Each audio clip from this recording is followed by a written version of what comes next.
Bom dia, tudo bem? Vamos aí dar continuidade às nossas aulas, tá? A gente ainda vai estar falando sobre genética, tá bom? Hoje a gente vai ver também sobre o sangue.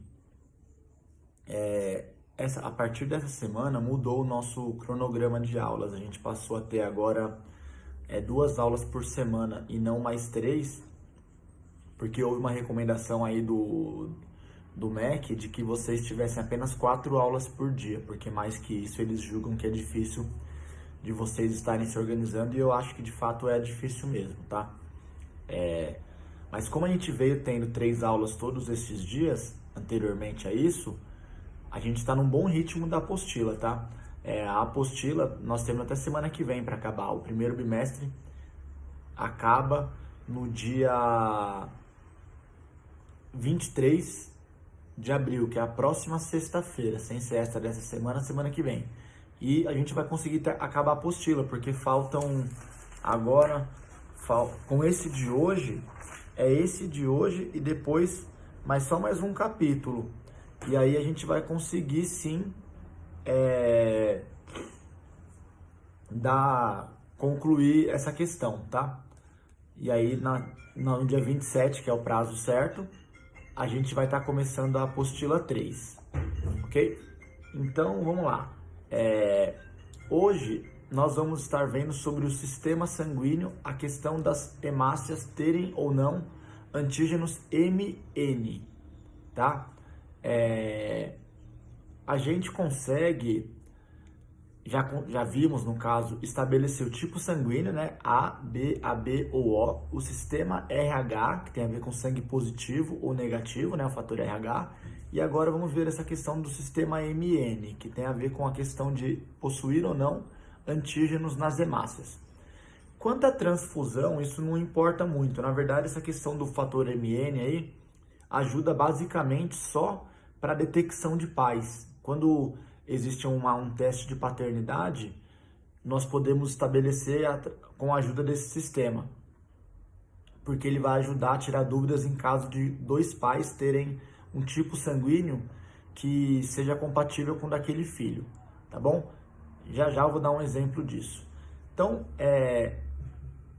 o sistema MN, ele possui dois genes alelos, né? O gene M e o gene N.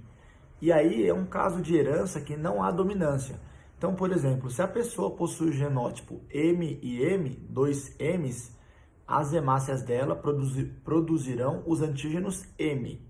Se a pessoa possui o genótipo com dois N's, aí as hemácias dela produzirão os antígenos N.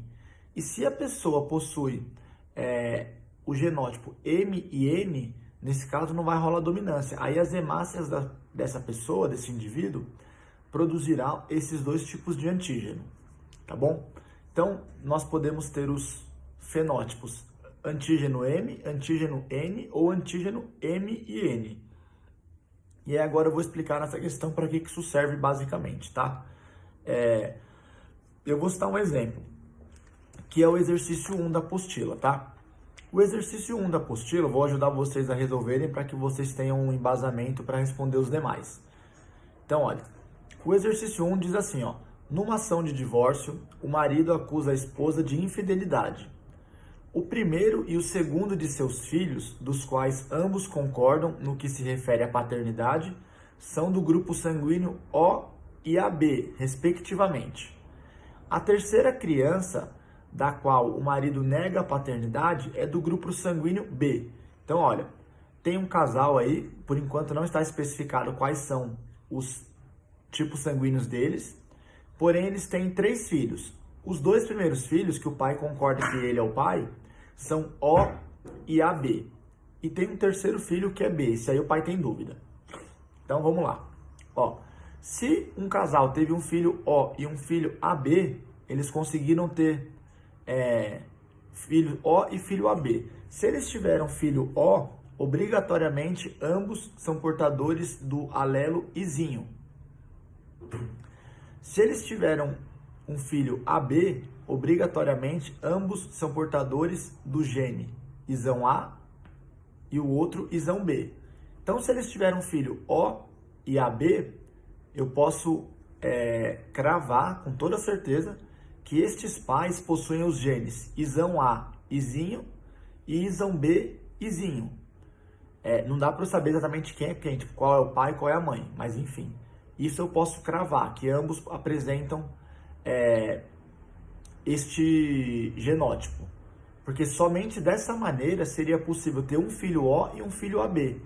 Porque aí, no caso do filho O, ambos mandaram o Izinho, e no caso do filho AB, um mandou o Isão A e o outro mandou o Isão B. Então, somente essa combinação de gene, Isão A, Izinho e Isão B, Izinho, é passível de gerar filhos com este tipo sanguíneo citado aí, O e AB. Aí o terceiro filho, ele é B. Um casal que tem Isão A, Izinho e Isão B, Izinho, também pode gerar um filho B, tá? Então a pergunta A seria aqui, ó. De posse dessas informações, pode-se decidir o caso judicial? Não, não dá para decidir, porque esse casal que gerou filho AB e filho O também poderia gerar um filho B, porque se você fazer lá o sistema de Mendel com esses genótipos Isão A, Izinho e Isão B, Izinho, vai dar 1/4 de chance de ter filho B. Então essa informação não é o suficiente, tá? Aí a pergunta B vai ajudar, olha aí, ó. Um segundo teste foi efetuado pelo sistema do grupo sanguíneo MN. Ó, a terceira criança é do grupo M. E o marido é do grupo N. Poderia essa informação apoiar o caso do marido? Aí sim. Porque veja bem, ó. Tá falando que a criança, essa B, que é a que o pai tem dúvida, ela é M. E esse pai, ele é N. Ele sendo N, para essa questão do tipo MN, ele só pode gerar filhos N, assim como ele, ou então MN, né? Porque a criança, para ser do tipo M, conforme é citado que essa criança ela teria que ter 2 genótipos N, ela teria que ser MM.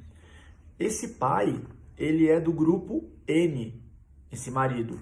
Então ele jamais pode fornecer para essa criança um segundo M. Então nesse caso rolou um adultério sim, a mulher traiu o cara e gerou um filho de outra pessoa. Tá?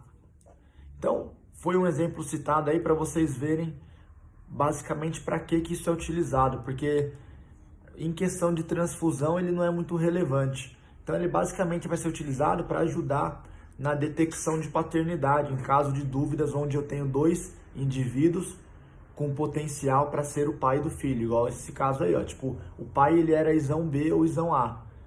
Dessa maneira que ele era, ele poderia gerar um filho B como é esse filho que ele tem dúvida. Então eu teria que analisar uma outra coisa, no caso o sistema MN, para eu poder decidir se esse cara é de fato pai ou não, tá bom? E aí só para relembrar sobre a aula passada, porque tem algumas questões que abordam esse tema também, nós vimos na aula passada sobre o fator RH e aquela doença hemofílica do recém-nascido, que é a DHRN. Só para lembrar vocês, isso ocorria quando o bebê ele era do tipo positivo e a mãe era do tipo negativo. Sempre esse caso, tá? Bebê positivo e mãe negativo. Porque aí a mãe iria produzir aquele soro antipositivo e ela ia mandar para o bebê e o bebê ia ter prejuízo porque o sangue dele era positivo. Então essa informação é importante porque os demais exercícios vão abordar essa questão e pode ser que vocês não se recordem, tá bom? Então lembra lá, por exemplo, uma mãe é positiva, o filho é negativo, pode dar ruim, caso ela já tenha produzido esse soro antipositivo. Caso ela ainda não produziu, aí não vai dar ruim porque ela não tem capacidade de gerar esse soro para o bebê. Aí só seria problemático para os próximos filhos, tá bom?